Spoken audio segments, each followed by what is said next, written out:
paglakad. Nakita ko one time, 6 days ago, parang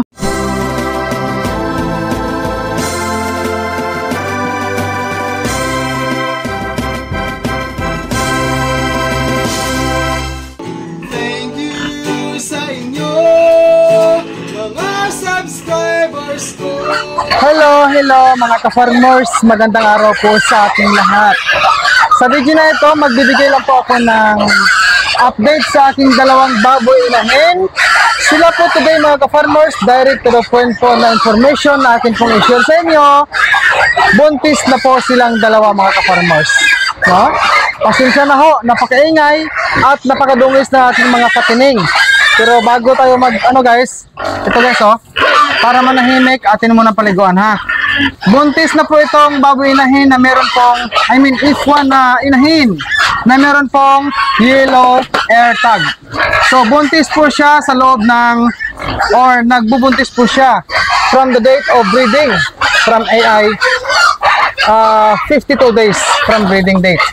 Samantala yung isa naman guys, ito ang Sauco na F1 din na meron pong red air tag. Siya po ay 43 days old na po siya since nag-AI ako sa kanya.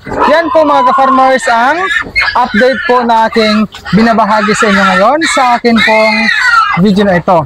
This time, kailangan po nating kunin itong pang pinubring DIY daspan. Di kaya islog ka.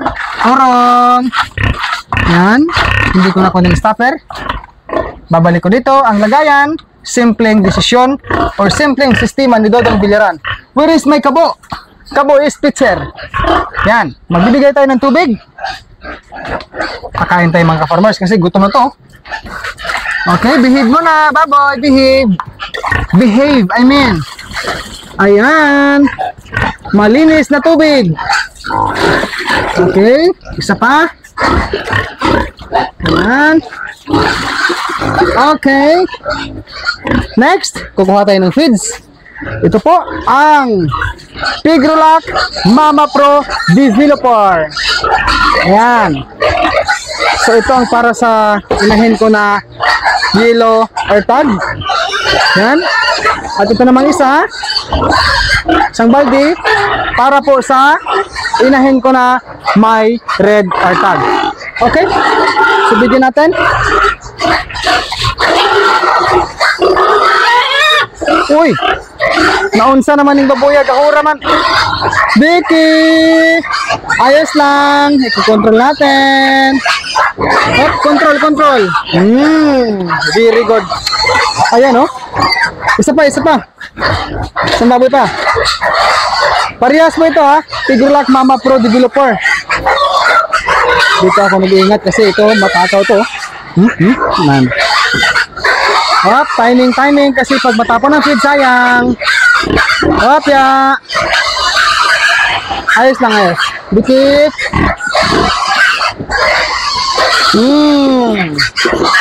Okay, meron talagang natapon konti. Di bale. Okay, lagyan natin. So dito mga ka-farmers, ito, try natin gamitan ng Combinex ha. Yung isang paa ng baboy ko. Ito yung guys, yung isang inahin. Ito. So nagkaroon lang ng maliit na crack ang kuko niya. So one spray Combinex. Yan. Okay. Yan. Sprayhan ulit ha. Kumbaga ito ka-farmers, ngayon sa mga oras na to, pina-follow up ko lang kabilang sa monitoring, no? Beginners, kabilang po ito sa monitoring ko sa aking baboy inahin na nagkaroon siya ng crack hobs 6 days ago. Ngayon okay na siya, no? Kasi talagang pinipilit kong magawa agad ng paraan po kung anong problema sa aking baboy. Nakita ko sa kanya, every morning kasi nag-check ako every morning yung kanilang tayo, paglakad. Nakita ko one time 6 days ago, parang gumagano siya maglakad. Nung nakita kong gano'n ang lakad niya, automatic meron siyang dinaramdam. So nakita ko ito. So ngayon, okay na to. Din-follow up ko lang, no? Pina-follow up ko lang maglagay ng gamot antibacterial. So tayo po ay patuloy pong mag-alaga ng baboy, si Dudong Biliran, ganyan po ano, sa kabila po ng aking pagiging pipitsugin na small backyard hog raiser. Yan, chiko lang ka-farmers ha. Okay naman siya. Okay. So meron tayong tubig. Lagyan ko lang ng tubig para masimot ang pagkain. Yan.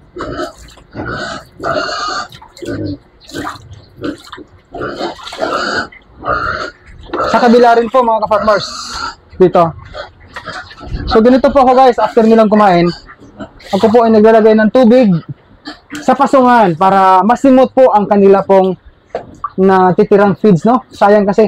Ayan, hindi ako nakabuta ngayon, pasensya na ho. Pero okay lang ka-farmers kasi nga, disclaimer lang, yung chinilas na ginagamit ko ngayon, yung sandal pala, ay exclusive para sa loob ng babuyan ko dito sa area ng Sao, no? Okay, babalik ko lang yung kabo. Ayan mga ka-farmers, busog na at tumatahimik na yung mga baboy ko. So this time, ibabalik natin yung ating chinilas sa tamang lagayan mga ka-farmers.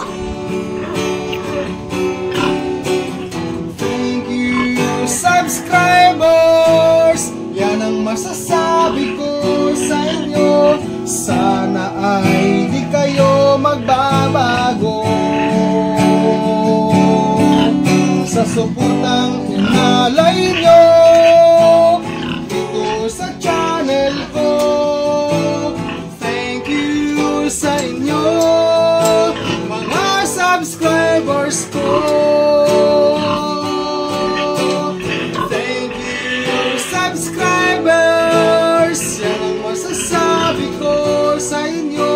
Sana ay di kayo magbabago sa suportang inalay nyo dito sa channel ko. Thank you sa inyo mga subscribers ko. Thank you sa inyo mga supporters ko.